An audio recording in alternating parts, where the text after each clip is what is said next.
On the Xbox One version, you'll see a lot of enemies that are wandering around, stuttering, and glitching about. This is a problem that is fixed by the updated frame rates on the Xbox Series X version. When rendering environmental shadows, we can see this wavy texture that is applied as you're moving by them, and the stabilization of which you'll have in the newer updated version. Water physics overall don't seem to be hugely problematic. However, their interaction with terrain and textures is a big issue. The waterfall at the top of the zone can be seen clearly clipping over the rocks.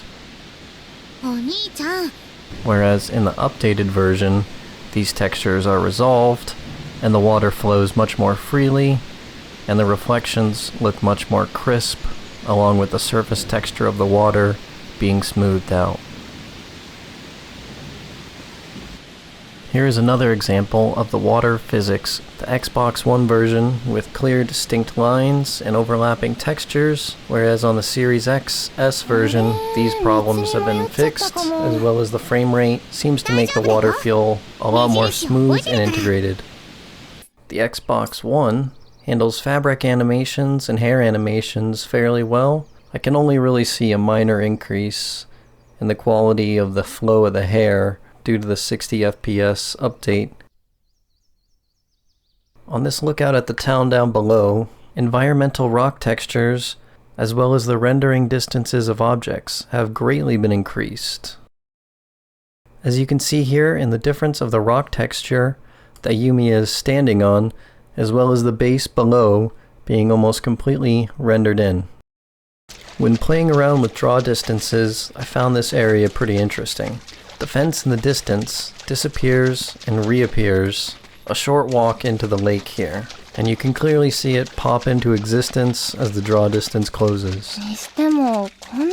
However, on the upgraded version on the Series X, as we can see, the middle section of the fence disappears and the rest of the fence remains until you get so far away that the draw distance starts pulling background information out as well, which is the same on both consoles.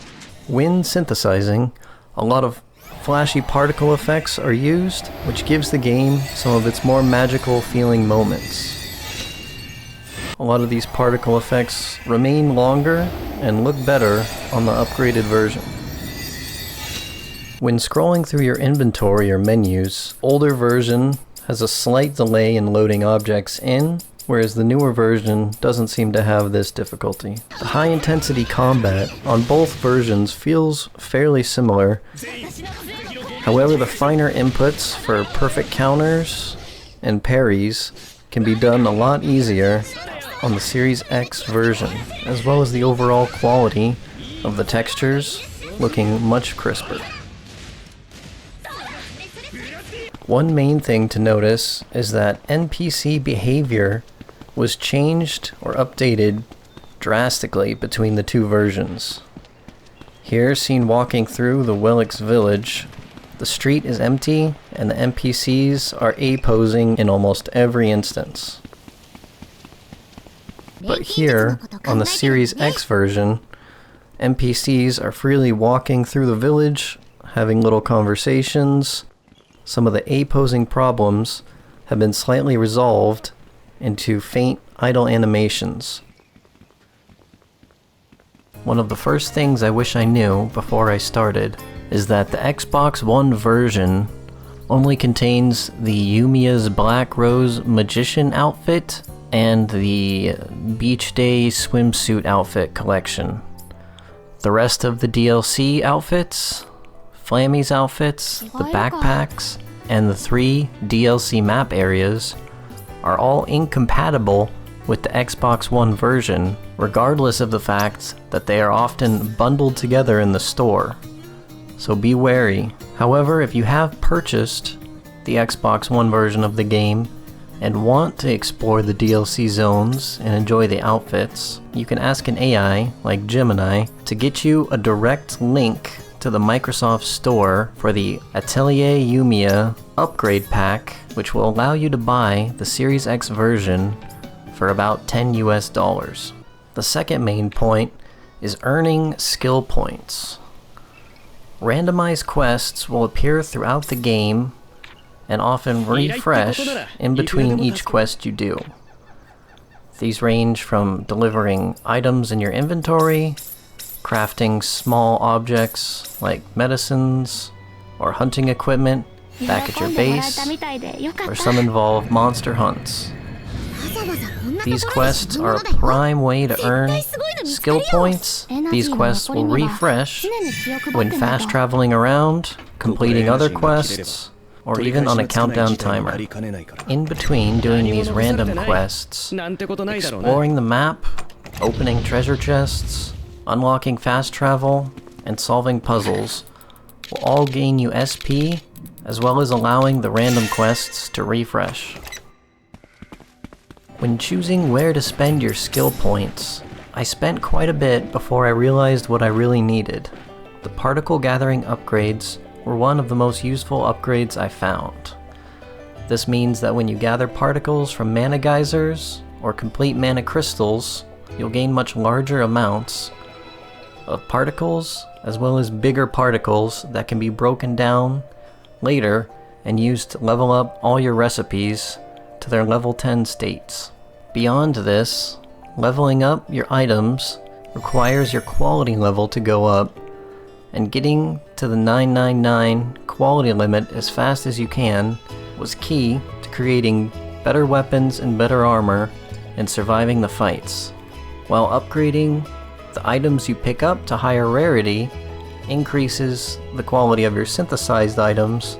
A lot of your synthesis is going to come from items that you make on your own, like the red neutralizers or the ingots, all of which, as long as you have the particle points to get to the 10th level, can be made into quite formidable ingredients and yield some decent tools while you're still working on getting the item drop rarity skill points into your bank. Doing the pioneering quests turned out to be much more important than I originally gave them credit for. There are some great recipes and world-exploring options that are hidden inside these quest rewards. In fact, the game thinks it's so important that access to this quest board is directly linked to your radial menu for ease of checking it and monitoring your progress. Once you manage to find Earhart, you can turn in the quests you have completed, and in so doing, it will unlock the next series for you. So don't be afraid to get these done early, or as soon as you can.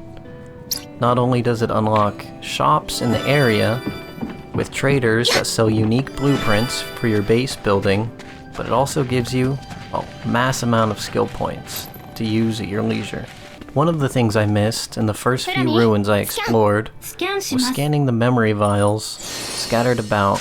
After scanning each memory, you can press the start button to expand the dialogue and read the entire lore sheet without having to go into the menu and look them all up individually.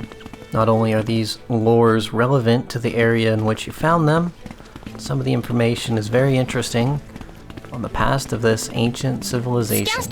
While you can always go in later to the guide to read what you missed, the feeling of reading these on the spot really makes me feel more like a researcher exploring these lost ruins.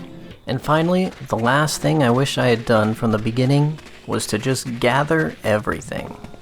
At first I felt like I wouldn't need to be gathering all these rocks and sticks and little bits of bushes here and there, but when building my first base and I ran out of lumber and I had to go out and farm it for 10 minutes, I realized there's literally no downside to gathering up everything you see that will fit into Yumia's little backpack. There is a limit on how much you can gather on an outing, but by fast traveling back to your base, you'll dump your bags out and be ready to go out again.